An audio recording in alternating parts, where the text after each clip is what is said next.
आप देख रहे हैं amaze now. Schools association of Gorakhpur के तत्वाधान में पिछले दिनों नई कार्यकारिणी का शपथ ग्रहण समारोह संपन्न हुआ। इस मौके पर बतौर मुख्य अतिथि निषाद पार्टी से संत कबीर नगर जनपद अंतर्गत मेहदावल विधानसभा के चयनित विधायक अनिल त्रिपाठी ने शिरकत किया।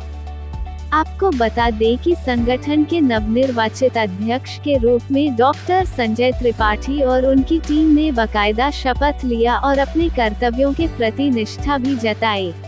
मैं डॉक्टर संजय त्रिपाठी ईश्वर की शपथ लेकर यह प्रतिज्ञा करता हूं कि मैं स्कूल्स एसोसिएशन गोरखपुर की कार्यकारिणी के अध्यक्ष के रूप में अपनी जिम्मेदारियों को निष्ठा और ईमानदारी के साथ निभाऊंगा।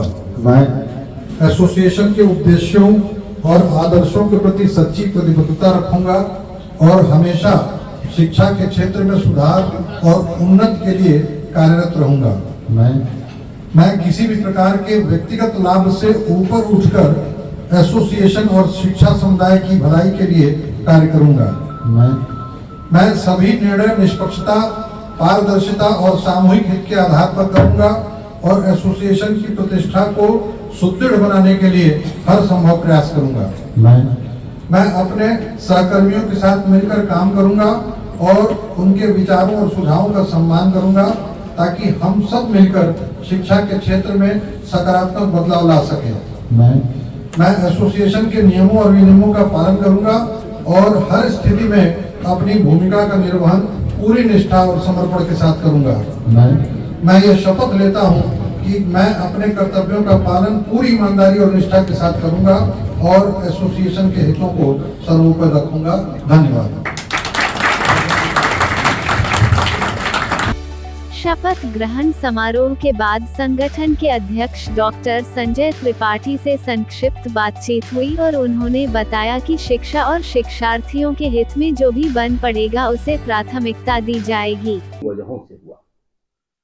स्कूल्स एसोसिएशन गोरखपुर सीबीएसई और आईसीएसई एफिलिएटेड स्कूल्स का एक संगठन है जिसकी स्थापना 2004 में हुई थी और तब से लेकर आज तक यह संगठन 132 स्कूल जो इस समय गोरखपुर जनपद में सीबीएसई और आईसीएसई से एफिलिएटेड हैं, उनके संगठन के तौर पर संचालित हो रहा है। उद्देश्य संगठन के सदस्यों से जुड़ी हुई समस्याओं का निराकरण करना, उसका समाधान करना और संगठित करके शिक्षा उन्नयन की दृष्टि से कुछ बेहतर कार्य योजना पर काम करना और कुल मिलाकर के जिससे बच्चों का फायदा हो, लाभ हो, ये हमारा मकसद है, ये हमारा उद्देश्य है। कई ऐसे मौके होते हैं जहाँ सीधे प्रशासन से भी बात करनी होती है, लोहा लेना होता है। जी, आप भाजपा से भी जुड़े हुए हैं, कैसे, और जब एक नई जिम्मेदारी आपको मिली है तो किस तरीके से वहां से आमना सामना होगा, कैसे उनसे निपटने जैसी तो कोई जरूरत महसूस नहीं होती। हम लोग शिक्षण संस्था का संचालन कर रहे हैं और हम लोग सौभाग्यशाली हैं कि यहाँ ये मुख्यमंत्री का शहर है और मुख्यमंत्री जी का स्नेह, विशेष स्नेह विद्यालय संचालकों को प्राप्त होता रहता है, क्योंकि समय समय पर जो भी शासन प्रशासन की तरफ से कार्यक्रम आयोजित होते हैं उन कार्यक्रमों के आयोजन में स्कूलों की सहभागिता की आवश्यकता होती है। उस आवश्यकता की पूर्ति के लिए सारे स्कूल वाले बहुत मजबूती के साथ खड़े रहते हैं। अभी गोरखपुर महोत्सव आ रहा है, महोत्सव पिछले कई सालों से आयोजित हो रहा है, उसमें तमाम प्रतियोगिताएं होती हैं सांस्कृतिक, जिसमें स्कूलों के बच्चे प्रतिभाग करते हैं और भी बहुत सारे आयोजन होते हैं जिसमें सारे स्कूल बढ़ चढ़ करके हिस्सा लेते हैं। तो स्वाभाविक है कि अगर स्कूल शासन प्रशासन के साथ सहयोग की स्थिति में रहते हैं तो उनका भी हम लोगों के प्रति एक सहानुभूति का भाव रहता है। अभी तक तो ऐसी कोई आवश्यकता नहीं पड़ी, कोई नौबत नहीं आई है कि जहाँ टकराव की स्थिति बने। आपस में सौहार्द से, क्योंकि हम लोग एक दूसरे के पूरक हैं। हमारे अभाव में वो शिक्षा विभाग क्या करेगा? अगर विद्यालय ना हो तो शिक्षा विभाग क्या करेगा? तो ऐसी कोई जरूरत नहीं है, आपसी समझबूझ से चीजें चलती हैं। संचालकों के समूह ने आपको जिम्मेदारी दी है बतौर अध्यक्ष जी, आपकी प्राथमिकता क्या होगी? कौन कौन सी चीजें हैं, समस्याएं हैं जिनसे निजात पाना होगा? देखिए, अभी मुख्य रूप से तो 3-4 समस्याएं हैं जिनसे हम लोग जूझ रहे हैं। उदाहरण के तौर पर गोरखपुर जनपद अकेला ऐसा जनपद है लखनऊ के बाद जहां स्कूल प्रबंधकों के लिए अनिवार्यता कर दी गई है कि यदि उन्हें बस खरीदनी है तो सीएनजी की ही बस खरीदी जानी है। अब यहाँ पर सीएनजी के इतने पंप स्टेशन हैं नहीं कि हर क्षेत्र में कि अगर सीएनजी बस खरीदी जाए तो सीएनजी उसमें भरवाने की सुविधा मिल पावे हमें। तो स्कूल प्रबंधकों के सामने एक गंभीर संकट है। तो इसको लेकर के अभी हम लोगों ने कमिश्नर साहब से भी मुलाकात किया है और हम लोग आगे मंत्री जी से भी मिलने के लिए जा रहे हैं और जरूरत पड़ी तो हम लोग न्यायालय तक भी जाएंगे। दूसरी बड़ी समस्या है जो आरटी है। आरटी की समस्या ये है कि 2009 में आरटी आया, 2010 में अधिसूचित हुआ, तब से लेकर के 450 रुपये प्रति छात्र सरकार की तरफ से देयता बनती है विद्यालयों के लिए। लेकिन दुर्भाग्य ये है कि लगभग 14-15 सालों में जबकि महंगाई बहुत बढ़ गई, बावजूद इसके उस रेट को रिवाइज नहीं किया गया। अभी मैं एक उदाहरण लूँ, हरियाणा में आरटी का रेट 1700 रुपया, वहाँ के एसोसिएशन ने संघर्ष करके कोर्ट के माध्यम से सरकार के ऊपर दबाव बनाया और सरकार ने 1700 रुपये प्रति छात्र देने का मन बनाया। दिल्ली में ये 1100 रुपये की राशि है।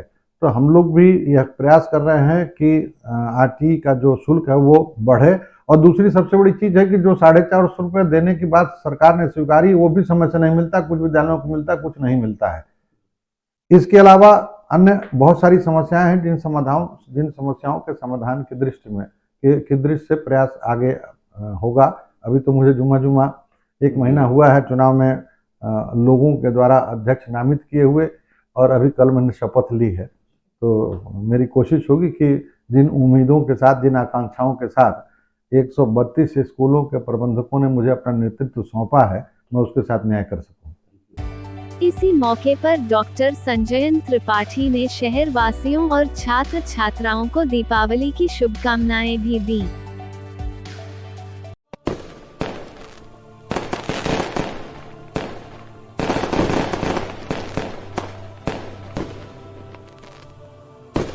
दिन बाद एक बड़ा त्योहार दीपावली का आता है जो सारे हिंदुओं के लिए एक बड़ा शुभ अवसर होता है।